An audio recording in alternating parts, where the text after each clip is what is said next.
nice to have you with us. It's time to stand up to the outrage junkies. Time to battle brittle brains atop balsa wood spines while fighting the thin-skinned nanny staters at every turn. It's Brian. I'm in, and very glad you joined us for today's ride. So what do you say? Let's get ready to mortal up. Welcome, as I just said, to the Brian Brawdy Show, a.k.a. MortalUp.com, all-natural being. If you're looking at all other ones, we're going to stick with this for a little while, milk it for all it's worth, apparently. But the Mandalorian was given a comment the other day, the Mandalorian of the human mind, and I'm certainly glad to be back with you. So this evening, there's a bunch of different things that I wanted. Oh, did I remember? Yes. Oh, I have so much to share with you. The first off, but let's do this. We are going to once again go into something because a lot of people have been saying, even I got a phone call today going, can you just go over that breathing thing one more time? Because it is that important, right? It's our counterpunch to the coronavirus, is to making sure that your body is prepared, right? That your body is ready to go when it comes to facing COVID-19. So we're going to focus a little bit on that this evening. A quick shout out to all the people on the front line. You know, it's not just people in law enforcement, but the medical workers as well. Doctors, nurses, all kinds of hospital staff that are running, you know, as we used to say in law enforcement, running to the sound of gunshots. And they're doing absolutely that. So a shout out to them, a very special mortal up to them. For all the great work that they're doing. I trust that everyone is keeping safe.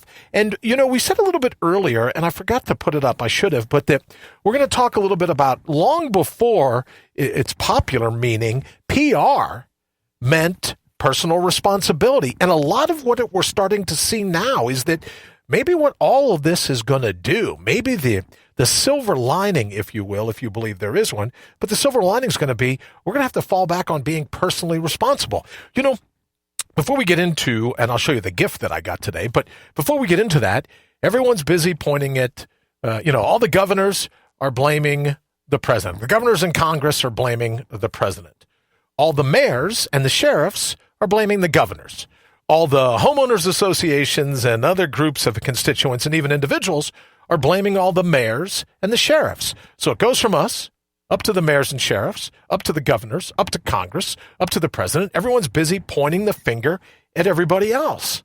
And I'm thinking maybe one of the things that we can take away from this, especially when it comes to this concept of using your breath, right? Putting your lungs through the paces, the way nature intended it, breathe like you mean it, is this sense of personal responsibility. Yeah, you know, I heard someone say today, wash your hands, wash your hands, wash your hands. If you wash your hands 50 times a day. Well, true. However, if you don't bite your nails, you don't pick your nose, if you're not busy high-fiving complete strangers on the street corner, you're probably good with 1 or 2 washes a day. And for the people, I know this is hard to believe, but if you don't go anywhere, chances are pretty good, at least what we know now, that coronavirus isn't like a predator waiting to jump out from your cabinet, right? It's not like like an antigen with Tourette's syndrome, right? Jumps out and grabs you. So you could probably save some of the skin on your hands, get a good moisturizer, but save some of the skins, wash your hands when you need to, right? But we don't have to go, I don't think we need to go crazy about it. But one of the things that I'm here to say that we absolutely should be going crazy about, and that's going to be the focus tonight, because tomorrow night, just a little bit of a program note, I believe today is Wednesday. Tomorrow night, we're going to be focusing on some of the things that I've done specifically. Now, my good friends from Fan Buddy are going to be, I'm going to be highlighting tomorrow because, face it, I couldn't afford a HEPA filter in every room, right? But I knew when I came back from the hospital that I was going to have to do everything I could to keep the pathogens, keep the antigens, keep the bad guys and the bad girls away, right? So I was going to have to do what I could to increase indoor air quality as I was, lying around and recovering. So we're going to get into that tomorrow night, a little bit about how I was able to do damn near the same thing, but without the cost of, these $1,000 HEPA filters to put in all over the house. So we're going to get to that. But that's a little bit of the personal responsibility that I'm talking about. Yeah, we all point the fingers at others. We're all busy yelling and screaming and hollering. I got in a fight here. Here, you're watching on Facebook. Oh, and welcome to the very special 8 o'clock hour this evening as opposed to 9 o'clock. I'm a morning person. I've said that before. But we're testing out because we've gotten some suggestions that 8 o'clock would be better. So we'll be doing this at 8 o'clock in the evenings, and really just kind of sensing what works best for all the people that are watching, right? What's the time frame that you want? What fits best into your schedule? And of course, Wayne works really hard. There'll be rebroadcast of it and everything else, but what works best for you? So welcome to the 8 o'clock hour. We're going to be doing the 20-minute victories. As I said, I don't want to be wrapped with breaking the internet, so we're not going to be tying it up any more than the 20 minutes to get our show out. As I started to say, all the anxiety, all the angst, if you were, over on Twitter. That's where you happen to be watching the show. You see my brother Michael was busy ranting and raving and spitting into the camera and upset, and all the different people that jumped on the bandwagon to say, well, he's right. He's busy pointing the finger and screaming and carrying on. And all I'm suggesting is, I don't know about you, right? You might be different than I am, but I've never really met a person, heaven forbid, a person I don't even know, but I've never met a person before that I've given the remote control and allowed me, right? Like road rage. And then you go, wait a minute, what am I doing? The guy, right, he's just trying to get to somewhere too. But I've never given anyone the remote control so that without any of my say-so, they can reach in and just bring my nerves to a boiling point. So what I was trying to suggest is when we're busy screaming, hollering, and F this and F that, and everybody's dropping the A word, the B word, the C word, the D word, the F. There's like a different word for every letter of the alphabet almost now. I don't think they have one for Z. I don't believe there's one for Z. But in any event, everyone's busy screaming and hollering and carrying on. And I go, well, when you look at personal responsibility, I'm not surrendering my responsibility to control my temper to someone else. I'm not giving someone else like one of those Craftmatic adjustable beds. I give somebody else the remote control and allow them to control what goes on inside my own mind. I'm not going to let someone hijack my head. I'm not going to, heaven forbid now, maybe Michael knows the president. I don't know. Maybe any one of these other people lining up and screaming and hollering and, right? Maybe they know the president. Maybe they know him personally. Groovy. I would still step back and go, why would you let someone, whether you know them personally or not, why would you let someone turn up your inner thermostat? Why would you let someone control? Why would you let them hijack your cockpit, your cranial cockpit? Why would you let them hijack your consciousness and ruin your day? So for me, for all the, right, I've extended a couple different invitations to the people picking fights today on Twitter and going, hey, next time you're in Ohio, stop by. I'd love to have you. In any event, right? So why would you let someone else work your blood up to such a boil? That's okay. I think that's good enough. Now, for the questions that we've gotten and the emails and the calls and the texts we've gotten about breathing, thank you so very much because I really believe it's that important. All right, so let's look at this little thing that I happen to pick up today. So this is the thing I was trying to think of last night. Remember, this is the Bellows. So when you squeeze, there you go. Right? When you squeeze these handles together, it draws air in. When you pull them apart, you squeeze, air rushes out to the top. So normally you put it in the fireplace, and that's how you stoke the fire. So what I'm here to say is imagine that this back one, if you will, is the small of your back. This is actually your sacrum, right? This is your hip girdle, if you will, the back, your tailbone. Let's call it a tailbone. And when you inhale, your tailbone goes out. All right? And then what you do is that when you exhale, that tailbone cups back in underneath your glutes. In that space, you know the space that I'm talking about, right? It cups back in under your glutes so that it can kind of force. So when we talked about last evening about doing your breathing exercises, and it's important because your immune system would like to be your new best friend, right? Or BFF, best friend forever, I guess it is, right? It would love to have all hands on deck to be able, why would you surrender your own ability to smack COVID-19 around? Why would you waive your own personal ability, your own personal responsibility to smack Wuhan virus right back in the face?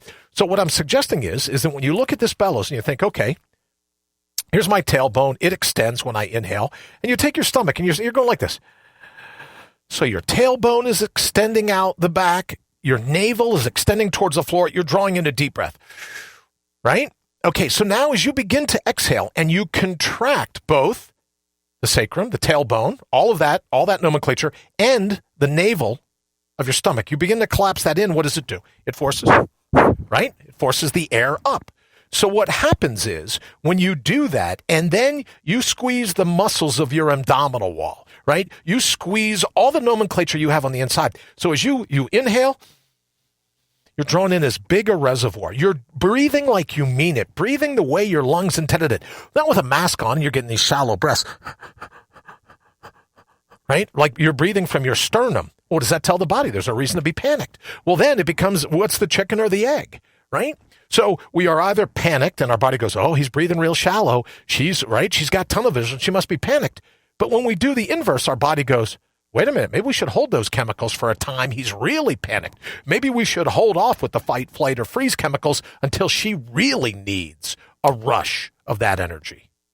So all I'm suggesting is that when you slow your breath down, you don't breathe in through your sternum, you allow your tailbone and your navel to open all the way up. And then when you contract it and you start blowing out that inhale that you just got, you start to exhale and you squeeze together. You pull your navel back in towards your spine. You pull it back in. You force that air out, like I said last evening, like a tube of toothpaste. And you're squeezing, you're rolling up the bottom of the toothpaste to get that last little bit of toothpaste out there. Well, the same thing with your breath. Now, you're sending that breath up by contracting your spine, right? So we said you're contracting your spine and the small, your navel. You're pushing it in, and it forces the air up. Now, as you contract your abdominal wall even further, not only does it force the air up, it forces cerebral spinal fluid up from the girdle of your body up through your spine so that it reaches your head. So it's really like giving yourself a mental massage, if you will. So as you exhale and you contract those muscles, you roll up that toothpaste, right? You get it so that where you've got your stomach already pulled in, you're holding that stomach muscle as tight as you can, forcing the air out, forcing the spinal fluid up into your brain. You hold your breath for a couple seconds, and then when you decide to go ahead and let that breath go, you breathe in through your nose and you repeat again. You open up the bottom, let all the air come rushing in because, again, it communicates to the body, well, she's taking a deep breath. Well, he's certainly taking his sweet time with that inhale. There can't be anything to be scared about. And then your body, instead of taking all that energy and wasting it by screaming and hollering and spitting and running around and worried and full of anxiety and just full of angst, you're using that energy, because it's all energy, right? It takes energy to digest your food. You're using all that energy to bolster, or at least, if not bolster, then at least back your immune system up so that it has the ability to attack any of the pathogens that might be trying to ruin your day. So when I said earlier that breathe, so that you could save your day, I meant just that. By breathing in, getting all of that oxygen, taking your lungs for a lap, right? Making them breathe like nature intended. Get that air all the way down inside. Then when you exhale, you're going to contract everything around your spine. You're pushing both the air up and, more important, equally important, I guess, is that you're sending the cerebral spinal fluid back up to your brain, and that's what bathes your brain. That's the way it's intended to be, and most certainly we do that when we're not panicked, when we're not stressed. Because I'll tell you, just like we've said before, if you're anxious, if you're full of anxiety, if you're full of anger, you're a great target, right? That whole sense of being ticked off makes you great prey. So if for no other reason you don't like the person, groovy, there'll be plenty of time to exact your revenge. But you exact your revenge when you scream into a camera. You're exacting that revenge on yourself. It's self-mutilation in a way, because you're not giving your own mind. You don't like the guy, groovy. You don't like the girl, groovy. You do like the guy, groovy. You do like the girl, groovy. Don't care. You might. I don't. I'm simply saying that you should save that energy and put it to use for something that's good for you in your own heart and your own head. Don't let yourself be hijacked. Don't let your cognitive cockpit be rushed by a bunch of hijackers and try to take over your day. Would you really, just hear me out on this. Would you open up your if I knocked on your door, would you open up your front door and I go, hey, I'm here, and you say, ooh, what can I do for you? Well, I have 2 cans of red spray paint. If it's cool with you, I thought I'd work my way around your house and just graffiti. I'm a graffiti artist, right? I've felt it since I was little. But 2 cans of spray paint, do you mind if I just run around your house and spray paint graffiti Maybe on some couch cushions. Oh, those cabinets, those look nice. Are those new? Right? Just spread my graffiti whenever I want to, wherever I want to. Designs. Hey, right, you don't need to vote. I'll take it from here, right? Go Greyhound. Leave the driving to me. I'll take it from here. You'd go, are you insane? Could be something to that. But another event, you'd go, are you nuts? I'm not letting you in my house to spray paint all over my good stuff with your cans. I don't need your graffiti. Oh, but you'll let someone else get in and ruin your mood, spray paint their opinions all over on the inside of you. So when we talk about it, and I mentioned this earlier, when we get a chance and you're using your spine, you're using your lungs the way nature intended, and you use, just like the Bellows, you pump up that spinal fluid up to your skull, you don't have room to be offended. You don't have room to be ticked off. And when you do it and you feel that rush into your brain, I have a 2-word mantra. I just say thank you, right? Or fill yourself with a sense of gratitude. Watch how very quickly a smile comes to the face. And that's why I said earlier, just breathe smarter. Breathe smarter. Breathe rhythmically. Because we know now that disjointed breath is a killer.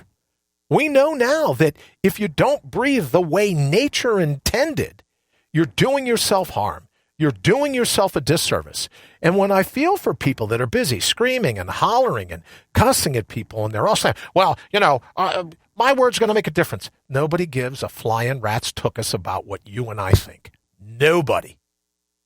So what I'm simply suggesting is that why don't we care about what goes on the inside, so that your head, your heart are congruent, your breath's all dialed in, and your immune system has the ability to do what it needs to defend you.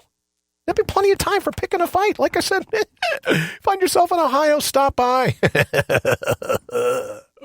Right? There'll be plenty of time for that. But in the interim, let's not give our energy away. What's it worth? Couple of up tweets, you may go viral. Well, geez, we got another virus competing right now, so good with you for wanting to go viral. I could get a lot of likes. People will think I'm really special if I have a lot of people following me. No, they don't. Nobody really cares. Nobody worth merit.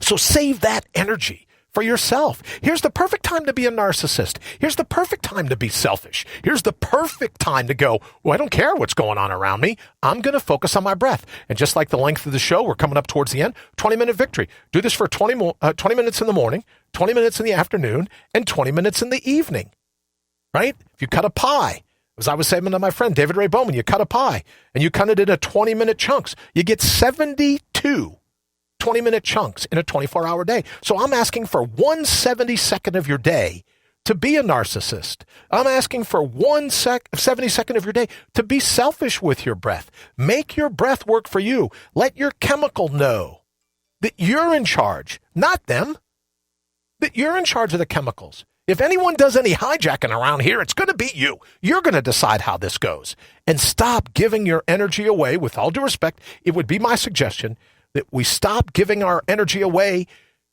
because it's only hurting us in the end. So be selfish. I'm thrilled with you being a narcissist, most certainly in this regard. All right, before we go ahead and get out of here, again, thank you so very much for everything. Remember, please. Oh, there you go. See, and you're like, oh, how do you know? State of the art. A little bit better than last night. Huh? Let's see if that done works. No. Maybe that works. All right, so remember, breathe smarter. Put your lungs through a real workout the way nature intended it. And I promise you'll be in a lot better position. Not me. These are the brainiacs from the Poison Ivy League at Harvard and Dartmouth and Yale, all the medical professionals, right, that are saying, if you're anxious, if you're screaming and hollering, if you're worried, if you're stressed out, your immune system is busy fighting your emotions before it ever gets a chance to fight whatever pathogen may be attacking you. So even to the people over on Twitter, I wish you nothing but the absolute best. And like I said, I'll look forward to seeing you here. We'll split a Buckeye. All right. Have an absolutely fantastic evening. Don't forget, you can head on over to mortalup.com. Give us the nominations for Low Life's Making Headlines. You can also give us the nominations for the Mortal Up candidate. We've got a bunch of good news coming in the days ahead for that. And don't forget, tomorrow night we'll be talking about how I filter the air. And then I think on Friday we'll probably do one or two of the supplements that I use religiously, what I do to filter my water, that kind of thing, just in case it's a benefit for you, because all the reports out now saying pollution of any kind in our water, in our air, in our food, and the things that we ingest, that pollution is all making it damn near impossible for our immune system to rise to the challenge. All right, we're going to go ahead and get out of here. Thank you all so very much. Don't forget, join me over at mortalup.com. Let me know what you think. Let me know what you like. More importantly, let me know what you dislike, right? I can take it. I'm just busy doing my breathing. All right, we'll see you all. Be safe. Remember, look up, stand up, bring your own bold. For heaven's sakes, it's time to mortal up.